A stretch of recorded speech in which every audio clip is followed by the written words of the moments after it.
She pointed at him with absolute certainty. A young black man in the wrong place, at the wrong time. And that moment stole 11 years of his life. But what if the real criminal was watching it all unfold from the back of the courtroom? Welcome to Black Crimes Diary, where every week we uncover true stories buried beneath injustice, silence, and pain. This is the place where the forgotten are remembered, where voices long ignored finally get their day. And today, we walk into a courtroom where a confident voice led to a devastating sentence. A voice that meant well, but was tragically wrong. If you're new here, subscribe and stay till the end, because this case of Ronald Cotton is one of the most gut-wrenching tales of wrongful conviction in American history. A tale that begins with a scream. Burlington, North Carolina, July 28, 1984. It was the kind of humid southern night where the crickets were loud and the town slept easy. But inside a modest apartment on South Church Street, 22-year-old college student Jennifer Thompson woke to the unthinkable. A man was in her room, a stranger. His hand was over her mouth, a knife at her throat. She couldn't scream, she couldn't move, and for the next half hour, she fought with everything she had. Jennifer later told police she memorized his face. She studied it, every crease, every scar, every eyelash. She promised herself that if she survived, she would never forget the face of the man who raped her. And the next morning, the police believed they had a witness whose memory was as sharp as a blade. Back at the Burlington Police Department, detectives showed her a series of mugshots. All men, all black, all looking similar. Jennifer paused. One face stood out. "He looks familiar," she said. His name, Ronald Cotton. He had a prior burglary conviction, but nothing violent. Still, his name went on the list. A few days later, they brought in a physical lineup. Jennifer stood behind the glass. 6 men, all young, all black, all trying to look neutral. Her eyes scanned them, and then she pointed. "That's him," she said. "I'll never forget his face." Ronald Cotton didn't flinch. He didn't cry out. He didn't run, because he didn't do it. But the moment Jennifer pointed at him, his fate was sealed. Ronald Cotton was 22 years old. He worked at a local restaurant. He had an alibi. He said he was at home watching television with family during the time of the attack. But nobody could confirm the exact moment. And in 1984, in small-town North Carolina, a confident white witness was more powerful than an unsure black defendant. The case went to trial in early 1985. The courtroom was packed. The jury, all white. Jennifer took the stand, voice calm, hands steady. She looked at Ronald Cotton and said, "That's the man. I'm sure." No physical evidence. No DNA. Just her words. And Ronald? He testified too. He said he didn't know Jennifer. He said he'd never been to that apartment complex. He said he was innocent. But the jury didn't believe him. Because in their minds, he was already guilty the moment he walked in. It took them just 4 hours. Ronald Cotton was convicted of rape and burglary. Sentenced to life, plus 54 years. His mother collapsed in the courtroom. His younger siblings sobbed. Ronald sat stone-faced, not because he wasn't feeling, but because he was trying to survive the shattering of everything he knew. But what nobody in that courtroom realized was that the real rapist, Bobby Poole, was sitting just 2 rows behind the jury, watching, listening, smirking. Burlington Correctional Center, 1985. Prison wasn't just bars and concrete for Ronald. It was a daily battle to keep his soul from dying. Inmates laughed at him. "You ain't gonna last a year, preacher boy." Guards looked through him. He was alone, and he was innocent. Every day he studied law books, wrote letters, prayed. He held on to hope like a thread between 2 cliffs, always one shake away from snapping. And then the whispers started. Another inmate. Same town, same profile, same type of victim. And most chilling of all, he bragged about it. "I raped that white girl," the man reportedly said. "Ronnie took my fall." His name? Bobby Poole, the real predator. The real face Jennifer had tried so hard to remember. But in a world built on certainty, no one wanted to admit that justice had gotten it wrong. Ronald petitioned the courts for a new trial. The judge denied it. He requested a face-to-face with Bobby Poole. Denied. And as the years rolled on, Ronald's hope began to suffocate. Ronald had been moved to another prison. Coincidentally, it was the same one Bobby Poole was now in. One day, they crossed paths in the chow hall, and Ronald froze. It was like looking into a distorted mirror. Similar build, Similar height, same age, same soft southern drawl. Ronald's heart pounded. He walked straight up to him. "You did it, didn't you?" Poole smirked. "I don't know what you're talking about, man." But the smirk said everything. Ronald went back to his cell, fists clenched, soul on fire. He wrote to his attorney, wrote to the courts, begged for a retrial. But all the system saw was a convict trying to escape his sentence. And when Jennifer Thompson was contacted again, she stood firm. "I know what I saw," she said. It was Ronald Cotton. Her voice, once again, drowned out every truth Ronald was trying to scream. The doors to justice slammed shut once again. Ronald, back in his cell, stared at the ceiling in silence. And Bobby Poole, he was now bragging, openly, that he had raped multiple women, and Ronald was serving his sentence for him. But what nobody saw coming was the science, a technology that would finally speak when no one else would. DNA, and when it did, the truth would burn through the lies like wildfire. They gave him life, and every day, Ronald Cotton lived it. Not the kind of life where you breathe freely and move with purpose. No, this was the kind of life measured in tray lines, lockdowns, and silences that could swallow a man whole. Prison in North Carolina was brutal in the 1980s. Racial lines were thick and unspoken. If you were soft, you broke. If you were proud, you were a target. And if you were innocent, you suffered alone. Ronald's first 6 months behind bars felt like drowning. He didn't sleep at night. Every time his eyes closed, he saw the courtroom, Jennifer pointing at him, the jury nodding, the gavel coming down like a final curse. And then, the silence. He was 22, now branded a rapist, now just a number in the system. His mother came when she could, sat across the scratched glass, holding back tears. "Stay strong, baby," she'd whisper. "You coming home. I believe you." But as the months turned into years, even the visits slowed. Family members aged. Jobs were lost. Friends stopped writing. The world outside moved on. Ronald remained locked in time. Still, he didn't give up. He found the prison law library, learned how to file motions, started reading about other men who had been wrongly convicted. Other men who looked like him. Black, poor, forgotten. He read about the Central Park Five, even before they had a name. Read about men who had died in prison with no justice. He told himself, that won't be me. But even his hope had limits. Because while Ronald was trying to prove his innocence, the real rapist was free. And worse, he was still hurting women. Whispers began to reach Ronald from other inmates. "Yo, you know, Poole, that dude said he did what you inside for. He laughed about it, man." At first, Ronald didn't believe it. Not because it wasn't possible, but because it was too cruel. But the name kept surfacing. Bobby Ray Poole. He looked like Ronald. Same height, same build, similar face.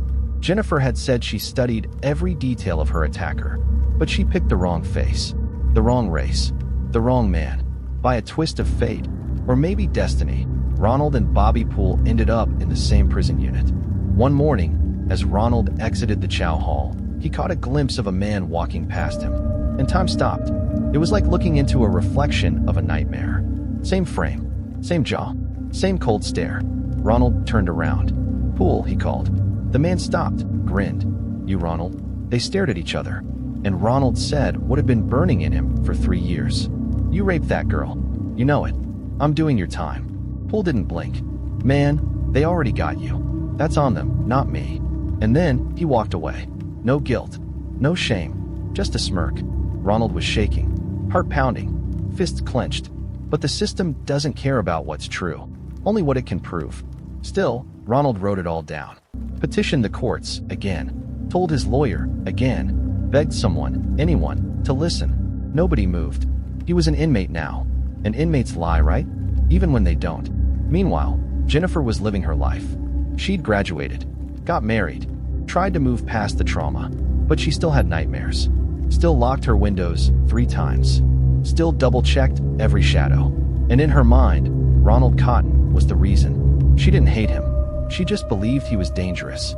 So when she was contacted again about Bobby Poole, she was ready. She reviewed photos. Looked at Poole. "No," she said. "That's not him. I'm sure I got the right man." Even after 3 years, she was confident. Dead wrong, but confident. And that confidence was killing Ronald Cotton one day at a time. Ronald was granted a new trial after Poole was mentioned by multiple inmates. He thought, this is it.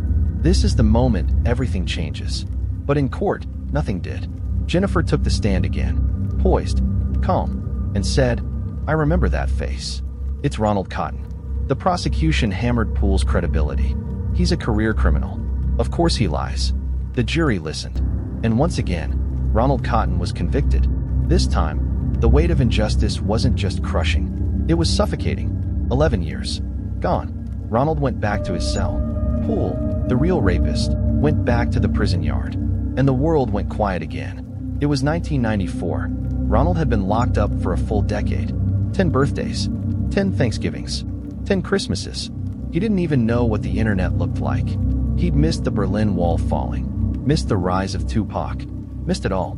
And then, out of nowhere, brand new, came a whisper of science, but accurate DNA test. And Ronald, now 32, filed a motion for the evidence in his case to be tested. The evidence had been stored. A tiny piece of semen-stained fabric.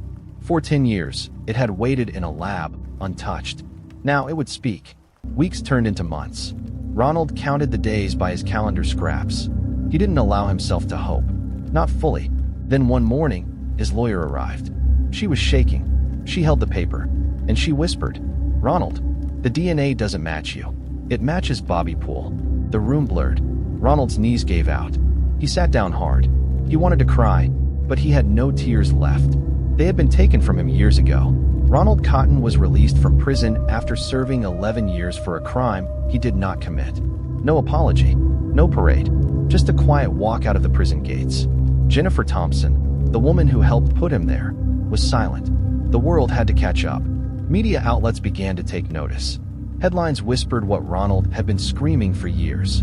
Ronald stepped outside the gates, the sun on his face for the first time in over a decade. He didn't look back, but he couldn't look forward yet either, because just days after his release, he would receive a letter.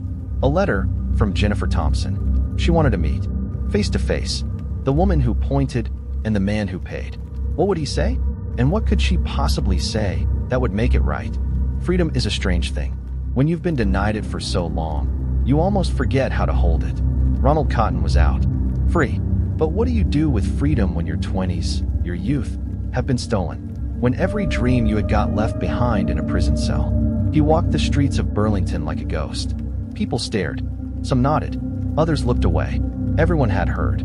Everyone had read the headlines. But no one really knew what to say to the man who spent 11 years in prison for a crime he didn't commit. Ronald's mother wept when she saw him, held him like he was a boy again, as if her arms could pull time back.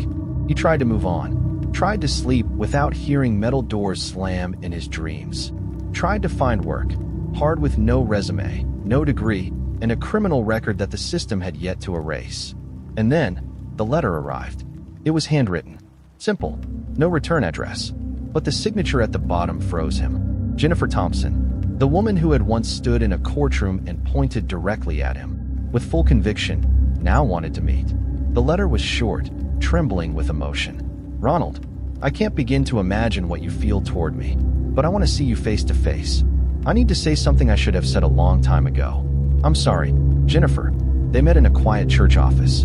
No cameras, no microphones, just two people, broken in different ways. Jennifer walked in first. She was older now, eyes tired, heart heavy. Ronald stood as she approached, unsure of what to feel. Hate, anger, relief. She sat down, and for the first time in 11 years, she looked into his eyes, really looked. Tears welled up. "I was so sure," she whispered. "I was so certain it was you. I thought I was helping." Ronald said nothing. "I destroyed your life." She sobbed. "He looked like you, Ronald. He sounded like you. And they said you had a record. It all lined up, except it didn't." Ronald finally spoke. "I lost everything," he said. "My 20s, my future, my trust in the world." Jennifer nodded. "I don't expect forgiveness." Ronald looked at her, long and deep. "I forgive you," he said softly. "Not because you deserve it, but because I deserve peace." From enemy to ally, the world didn't know what to make of it. The victim and the wrongly accused, standing together. But Ronald and Jennifer weren't looking for approval. They began speaking at colleges, at law schools, at conferences. They told their story, together. She, about the fallibility of memory. He, about the weight of wrongful conviction. And together, They exposed a system that breaks both victims and suspects when it rushes to judgment. Meanwhile, Bobby Poole was finally exposed. DNA linked him to multiple sexual assaults.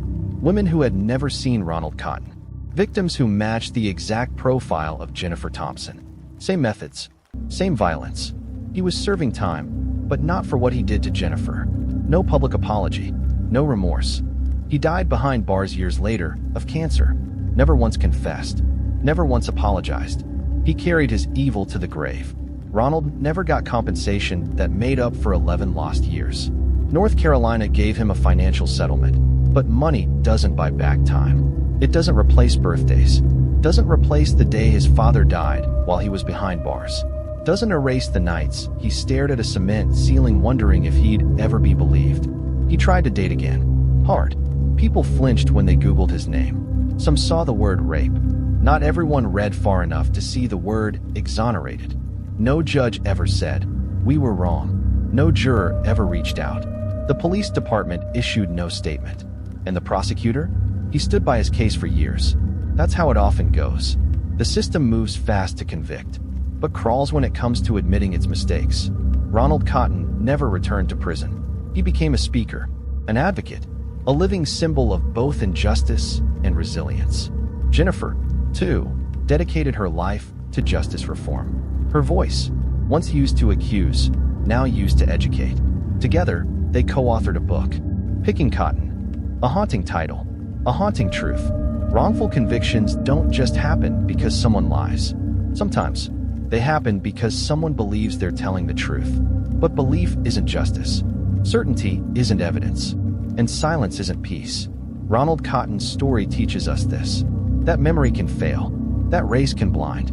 That power can corrupt. And that healing, though possible, always comes with scars. Ronald Cotton lost 11 years. But what he found afterward was something even rarer than freedom. The strength to forgive, the courage to rebuild, and the power to turn tragedy into truth. This has been Black Crime's Diary, where we don't just tell stories. We unearth justice. If you were moved by Ronald's story, subscribe, share, and leave a comment below. What would you say to a system that gets it wrong? And stay tuned for our next case. Because in America, innocence is not always enough. Until next time, stay curious, stay just,